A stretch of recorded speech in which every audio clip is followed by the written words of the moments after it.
Getting your first 100 sales on Etsy can feel impossible when you have a brand new shop with zero sales, zero traction, and a dashboard that is completely quiet. You launch a handful of listings, check your status every hour, and when nothing happens, you start to spiral. You think, is Etsy too oversaturated? Am I picking the wrong niche or the wrong product? Or is print on demand just dead? Here's the truth.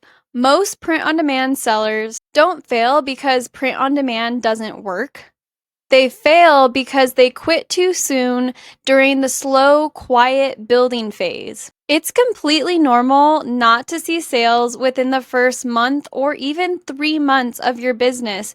Even if you're putting in hard work, it takes time for that snowball effect to take place and for your shop to really get traction in the algorithm. But in today's video, I'm going to go over 5 top strategies that you can implement now to get your first 100 sales. Strategy number 1 is all about focus. When people start print on demand, they go a mile wide and an inch deep.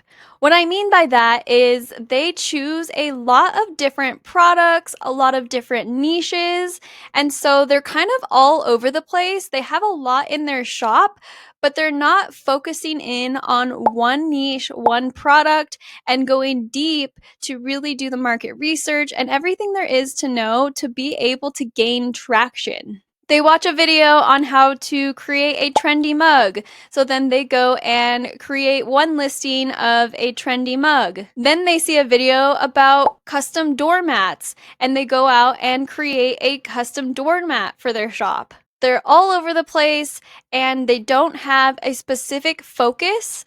This can be a big problem for a lot of new sellers. If you want to get your first 100 sales faster, you need to flip that saying and go an inch wide and a mile deep. Pick one product that you want to focus on, like t-shirts or mugs, something that you are interested in but also has demand in the market. I personally have sold apparel and this has done really well for me, and there is a lot of demand on Etsy.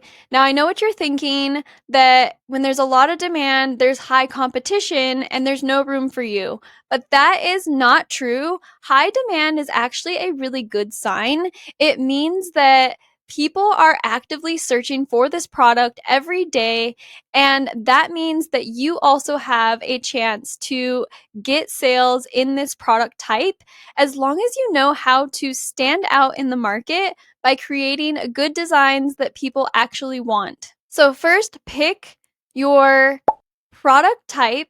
Stick to that one product type so that you are a master at listing this product type. And then pick a niche to really stick to.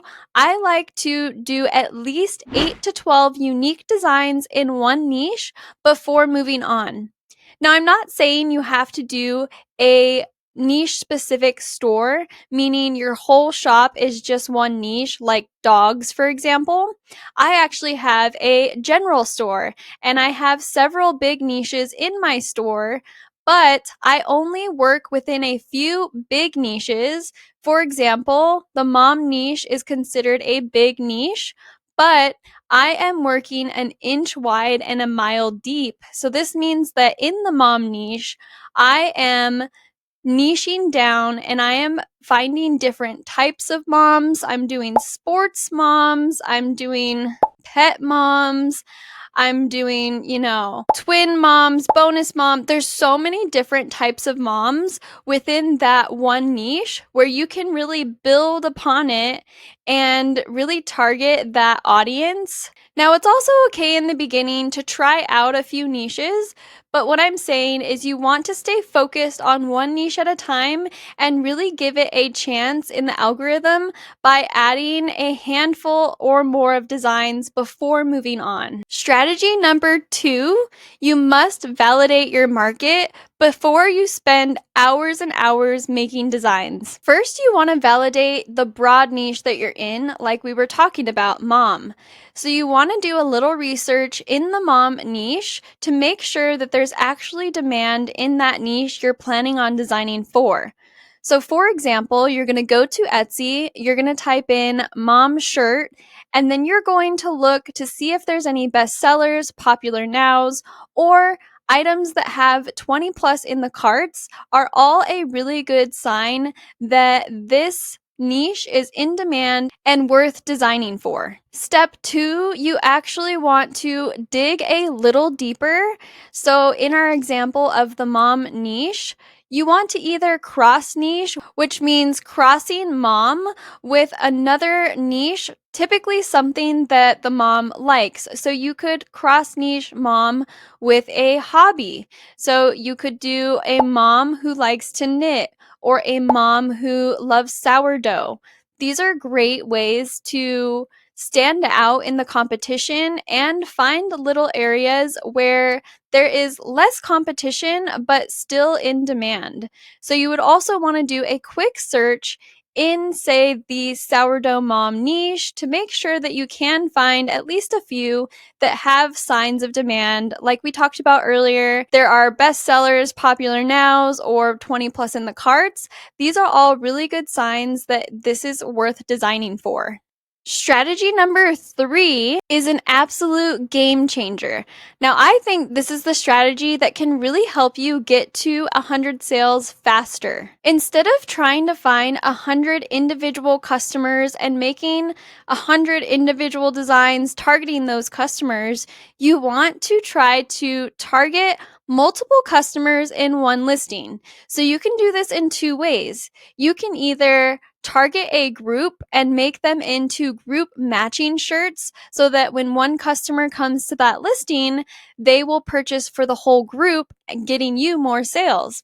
The second option is you could do a multi-product listing where you offer, say, not just a t-shirt, but a sweatshirt, a hoodie, maybe a tank top, all in the same listing so that the customer has a few options to choose from and may purchase more than one item when they are looking through that listing. Just a few examples of group listings that you could create are bachelorette listings, matching couples, family reunions, family vacations, matching family. The list goes on. And if you're willing to put in a little bit extra work to make group listings, you can really scale your shop a lot faster. This specific strategy is what has helped my shop grow exponentially.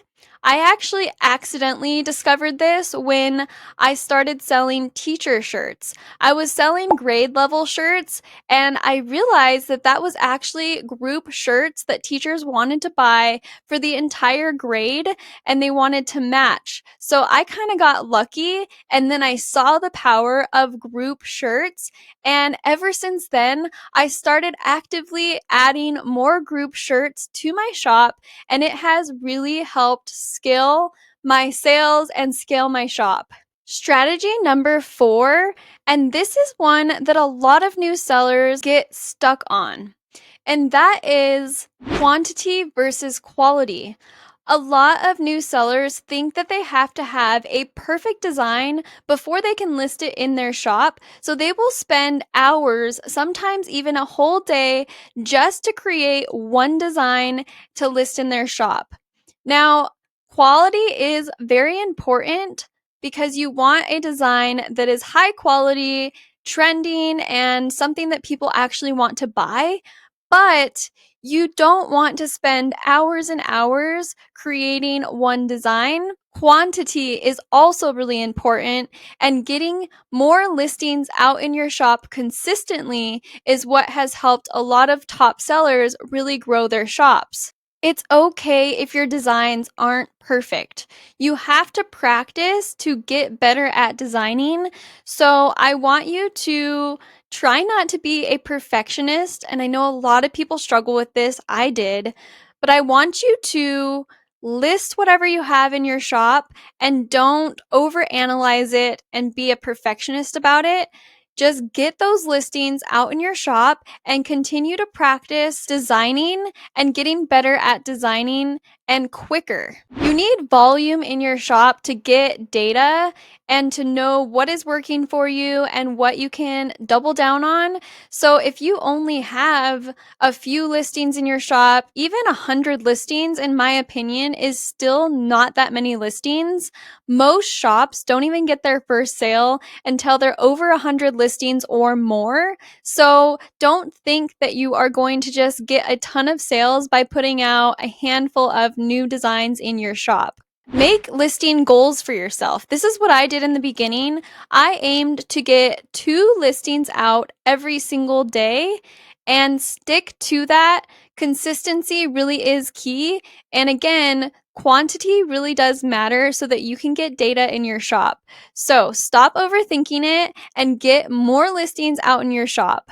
Even if you can start with just 1 listing a day and stay consistent with that, then you will make progress. I have a really important design tip for you guys, but before I share that with you, if you're enjoying this video, I would really appreciate you booping that little subscribe button and that like button. That way I know you're getting value from this content and I'm helping you grow your businesses. What I like to do is research the trends that are doing well and take inspiration from the trends and then combine those trends to make something new. You don't have to be the most creative person in the world. You just have to be smart and know how to research what people want and then take elements from those and combine them to add value to the market. This is another really important strategy. And this is to be prepared for what is coming up next. So, what I mean by this is certain niches and holidays peak during certain times of the year. So, you need to be ahead of that and designing for these things 8 to 12 weeks before the holiday event or even just the season that the niche does well. That way, you can get your listing into the algorithm where Etsy can rank your listing and see how customers interact with it. And if they interact with it in a good way and you start to get some sales trickling in, then when that major buying season happens, you will be the first to pop up on the first few pages and get more sales during that time. Think about major department stores like Target, Walmart, anything like that. They are always way ahead of the season. Think about when you walk in and you see Valentine's Day stuff in early January or even towards the end of December, and you're like, it's not Valentine's Day yet. They are using the same market strategy that we are here, where they are getting things out early enough so that they can get sales and have a really good peak during the buying season. I hope you feel super motivated after this video and really implement these strategies into your business and you can make your first 100 sales. Also, if you guys are struggling deciding what niches to get into, I actually have a free niche guide down in the description. It goes over a bunch of evergreen niches, and if you don't know what evergreen means, it just means that it's a niche that can sell any time of the year, and sometimes it'll have peaks where it sells better than other times of the year, but all of these niches are things that really can sell all throughout the year and get you steady sales. So I highly recommend starting with evergreen niches in your shop so that they can make you sales consistently. And if you're brand new or you need some help with your workflow, listing process, creating designs, market research, you name it, I have a whole series called the Design and List with Me series. I will go ahead and link that down below. It goes step by step how to do the market research, to find the design that you want to create, how to actually create it, list it on Printify, how to create the mock-ups, and finally list it on Etsy. I hope that you guys take action after watching this and really take your business seriously because I know that you can do it. If I can do it, so can you. I had no prior business experience and I was able to learn all of this through YouTube videos. I also did join Cassiy Johnson's community, which really sped up the process for me. And I am a coach in her community, so if you guys are interested in joining, I do have that link down below as well if you want a little extra help. If you guys have any questions at all, please let me know down in the comments. I'm here to help you guys. I really want you to succeed. As always, I hope you guys are having a wonderful week, and I will see everyone in the next one. Bye, guys!